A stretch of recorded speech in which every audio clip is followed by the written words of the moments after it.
그래서 오늘은 이제 믿음의 간청으로 결론이 납니다. 간증을 하기 위해서는 간청이 있어야 됩니다. 간청의 결과는 응답입니다. 응답받으면 신납니다. 응답받으면 신납니다. 그 신나는 사람은 하나님으로부터 경험하고 체험한 것을 말하지 않을 수가 없어요. 세상에서 수지마저도 자랑했었는데 하나님이 기도 응답해 주셔서 도저히 할 수 없는 것을 이루어냈는데 어찌 증거하지 않겠습니까? 그러나 그 간증의 중심에는 영혼을 변화시키는, 예수 믿게 하는 그거보다 소중한 일은 없는 줄로 압니다. 오늘 이 말씀, 이 무화과 나무가 마른 것을 베드로가 생각하고 예수님께 말씀할 때 이 사건의 근거에서 예수님이 교훈을 한 것입니다. 그런데 이 부분을 그냥 지나가서는 안 되는 것이고요. 사실 예수님이 무화과 나무를 저주하신 겁니다.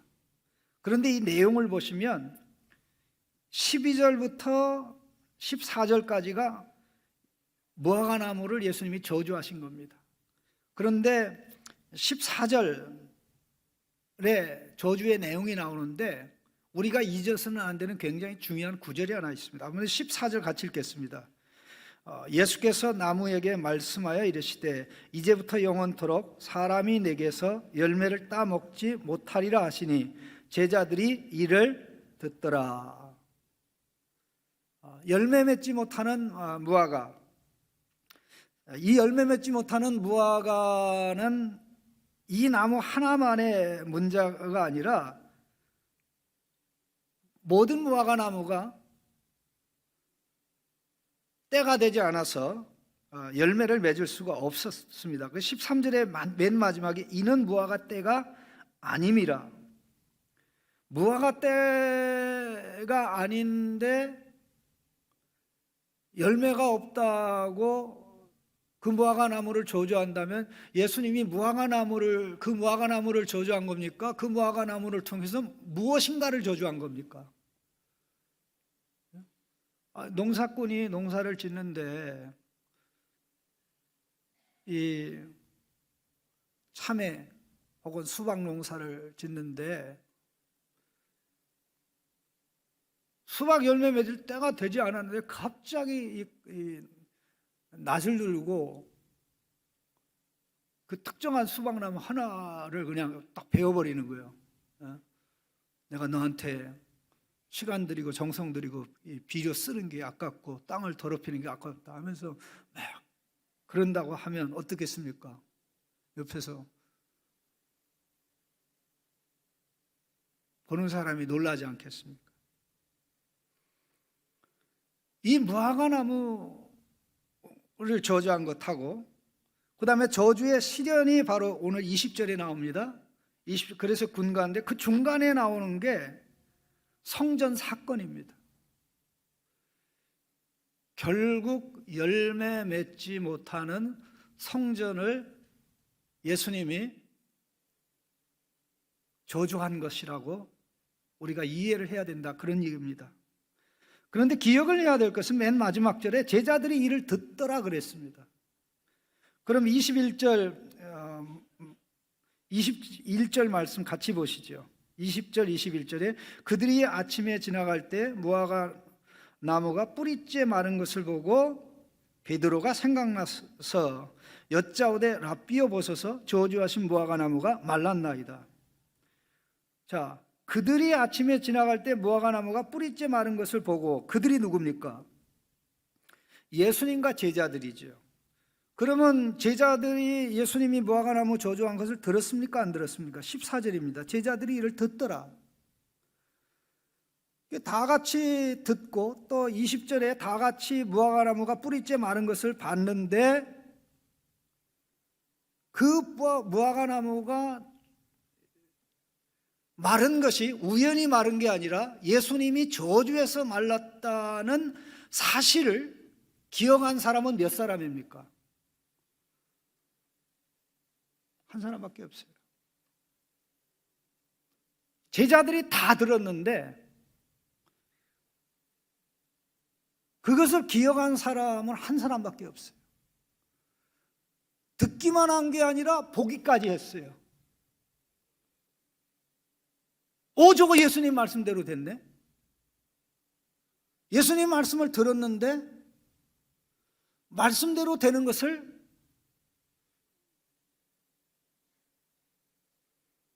그 나무가 마른 것을 봤는데 말씀이 실현된 것을 볼 수 있는 안목이 없었습니다. 그런데 베드로 하나만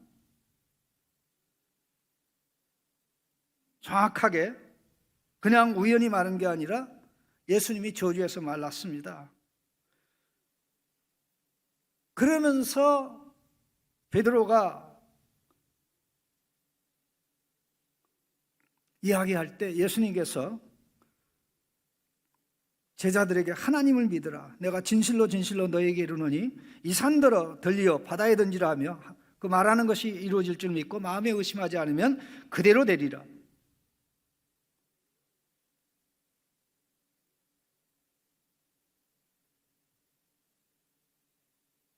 여기서 이 산더러 들려 바다에 던지라 하며, 여기서 이 산은 성전산입니다. 성전산. 성전산에는 성전이 세워졌습니다. 성전이 들려 바다에 던져지면 성전이 파괴되고 말 것입니다. 무화과나무가 저주를 받아 마른 것은 아무것도 아닙니다. 그러나 아무도 망하리라고 생각하지 않은 성전이 파괴되리라고 예수님이 얘기했을 때 믿은 사람이 없습니다. 믿을 수도 없습니다. 오히려 성전의 파괴를 얘기하는 사람은 오히려 성전이 파괴되기 전에 파괴가 됩니다. 예수님이 십자가에 달리기 위해서 산헤드린 공회 앞에 섰을 때 예수님의 고소 내용 중에 하나가 무엇입니까? 이자가 성전을 헐면 3일에 세우리라고 했다고 그렇게 이야기를 하면서 고소를 할 때 마침 거기에 증인이 없어서 그렇지 증인이 있었다면 예수님이 그 죄목으로 정죄를 받았을 수도 있습니다. 예수님은 이 땅에 오신 목적이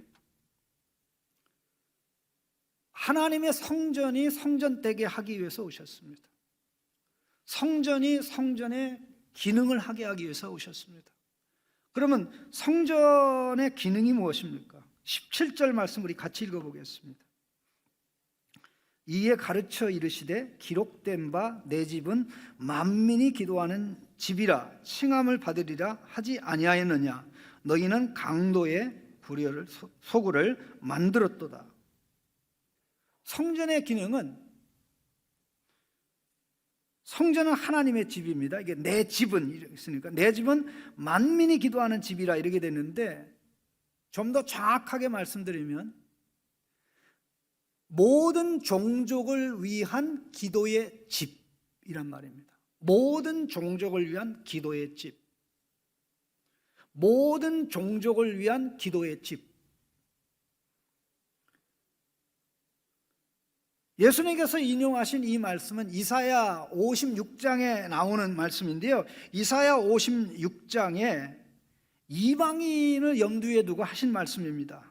56장 7절 8절에 내가 곧 그들은 언약을 지키는 이방인들을 가르칩니다. 내가 곧 그들을 나의 성산으로 인도하여 기도하는 내 집에서 그들을 기쁘게 할 것이며 그들의 번제와 희생을 나의 제단에 기꺼이 받게 되리니 이는 내 집은 만민이 기도하는 집이라 일컬음을 받게 될 것이라. 그렇게 되어 있습니다.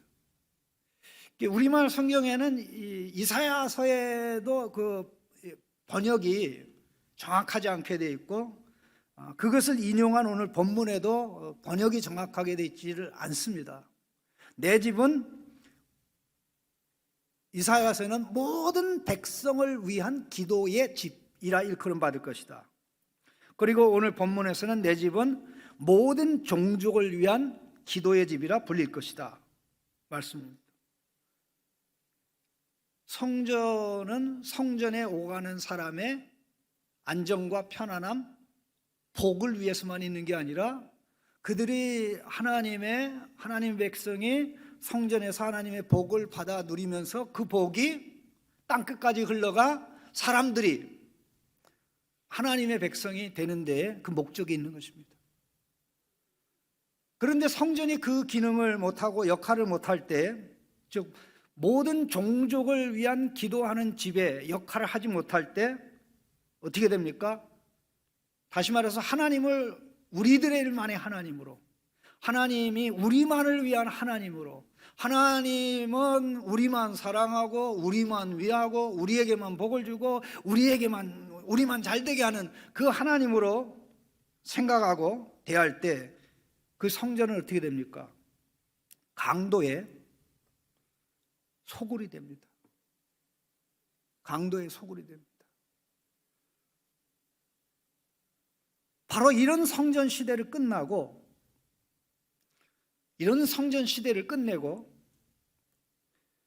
이제 만민을 위한, 모든 종족을 위한 기도하는 집으로 성전을 회복시키기 위해서 예수님이 오셨고, 바로 예수님은 낙이 타고 입성하셨고, 낙이 타고 예루살렘 성에 입성하신 예수님은 성전을 청결케 하는 일을 하시고 바로 이어서 십자가의 길을 가실 분입니다. 그러면 예수님의 십자가의 죽으심과 부활로 말미암아 하나님의 집이 세워집니다.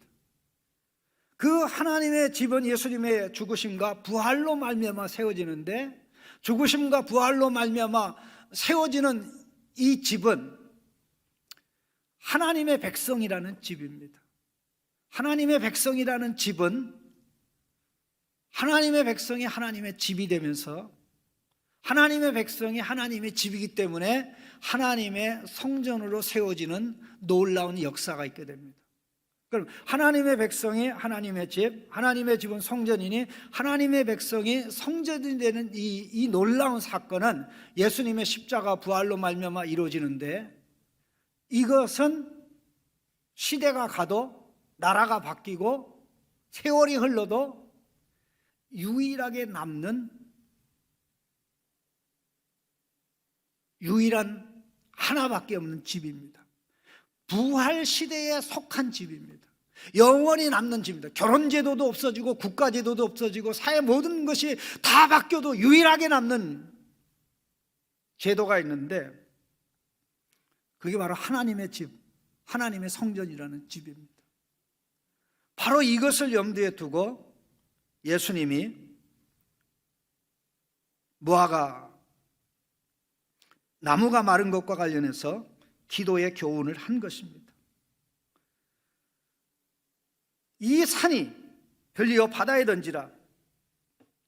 하나님의 뜻을 거스리고 하나님의 뜻을 배쳐가는 것은 어떤 일이 있어도 미래가 없습니다.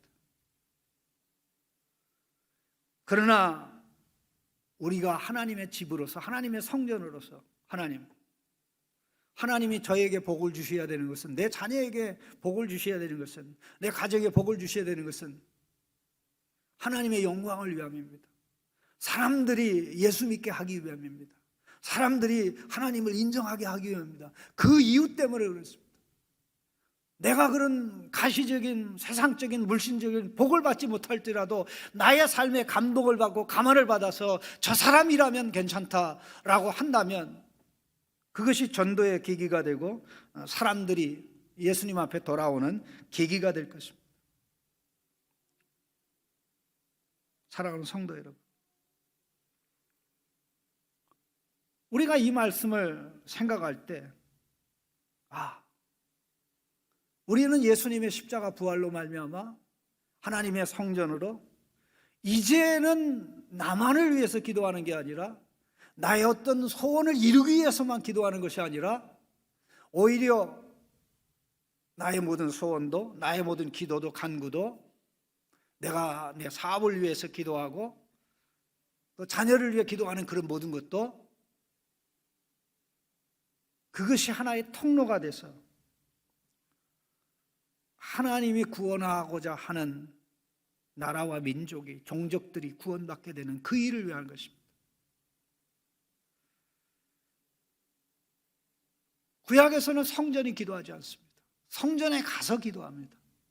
혹은 성전을 향하여 기도합니다. 그 이슬람에 있어서는 이 기도가, 모든 기도가 메카를 향하게 되어 있습니다. 그들에게 있어서는 기도의 내용보다는 기도의 방향이 더 중요합니다. 그래서 어디 가든지 기도할 때 제일 먼저 생각하는 게 방향을 생각합니다. 그러나 우리에게는 기도의 방향보다, 방향이 중요한 게 아니라 기도의 내용입니다. 누가 기도하는가? 하나님의 집인 성전이. 무엇을 기도하는가? 하나님의 뜻을 이루고자. 무엇을 위해 기도하는가? 종족들이 나와 나의 삶을 통해서. 물론 그 구원받아야 될 종족들은 내 옆에 있는 가족도 있습니다. 또 옆에 있는 이웃도 있습니다. 또 직장 동료도 있습니다. 하나님,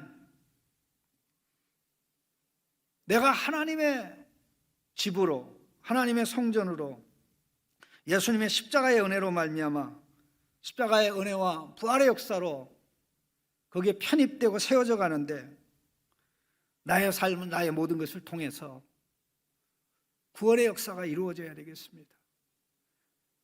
예수 믿음의 매력을 느끼고, 예수 안 믿고 살아가는 것이 정말 불행하고 비참한 일이구나 하는 이것을 느껴야 되는데, 그러기 위해서는 하나님이 나에게 은혜를 주시고 나를 변화시키지 않으면 도저히 불가능합니다. 사실 그런 취지로 예수님이 말씀하는 겁니다. 24절 우리 같이 읽어보겠습니다. 그러므로 내가 너희에게 말하노니 무엇이든지 기도하고 구하는 것은 받을 줄로 믿으라. 그리하면 너희에게 그대로 되리라. 무엇이든지 기도하고 구하는 것은 받은 줄로 믿으라. 그리하면 너희에게 그대로 되리라. 무엇이든지. 사람들의 구원을 위해서, 끈질기게 안 믿는 자식의 구원을 위해서, 끈질기게 관심 없는 그 사람의 구원을 위해서. 누가 구원받을지는 모르지만 중요하고 확실한 것은 하나님이 아십니다. 그 아시는 하나님은, 구원해야 될 자기 백성을 아시는 하나님은 또 우리의 기도를 통해서, 우리의 전도를 통해서 사람들을 돌아오게 하십니다. 하나님 나라의 열매는 하나님 백성으로 사는 것이 있지만, 그것과 함께 하나님 백성을 만드는, 그것도 우리가 부인할 수 없는 굉장히 중요한 열매입니다. 과연 내 자신을 한번 우리 마음에 결심하면서 믿음의 간청을 해야 하는데, 기도한 것 이루어질 줄 믿습니다. 지금 이루어지지 않아도 반드시 이루어질 줄 믿습니다. 그러게 믿는 사람은 하던 기도를 포기하지 않겠죠. 그 다음에 반드시 이루어질 걸 믿는 이유는 내가 기도를 세게 해서가 아니라 하나님의 뜻을 구하기 때문에 그것이 이루어진다고 확신한다면 그것은 더욱더 아름답습니다. 무엇이든지 기도하고 구하는 것은, 무엇이든지 말 때 이건 무조건적인 무엇이 아니라 하나님의 뜻에 맞는 무엇이든지입니다. 하나님의 뜻과 일치되고 하나가 되는 무엇이든지입니다. 우리 이 말씀을 하는 본문이 특별히 마가복음 14장 35절 36절에 예수님의 마지막 기도가 나옵니다. 14장 35절 36절 우리 같이 읽도록 하겠습니다. 겟세마네 동산에서의 기도입니다.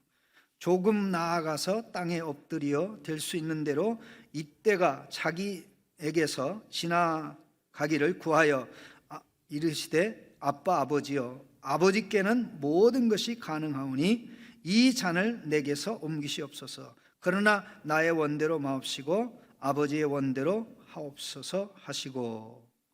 아빠 아버지여 아버지께는 모든 것이 가능하오니. 이론적으로 원리적으로 하나님 아버지께는 모든 것이 가능합니다.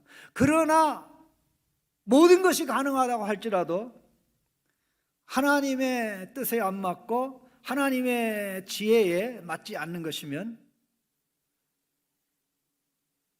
그래서 우리가 구할 내용이 아닙니다. 무엇이든지 내 욕심이 원하는 것은 무엇이든지 세상 사람이 갖기를 원하는 것은 무엇이든지 이거는 다 하나님의 말씀과 관계없는 무엇이든지고요. 하나님의 뜻을 이루고자 사람을 구원하고자 내가 하나님의 성전으로 살아가고자 하는 그 모든 기도 때가 되면 반드시 이루어진다는 거예요. 이런 간구를 아버지로서 하고 엄마로서 하고 이웃으로서 하고 이렇게 나갈 때 우리 때문에 하나님의 백성이 더 많아지고 하나님을 찬양하고 높이는 자가 더 많이 세워질 줄로 믿습니다. 지난 1년 동안 어떤 기도를 하셨습니까?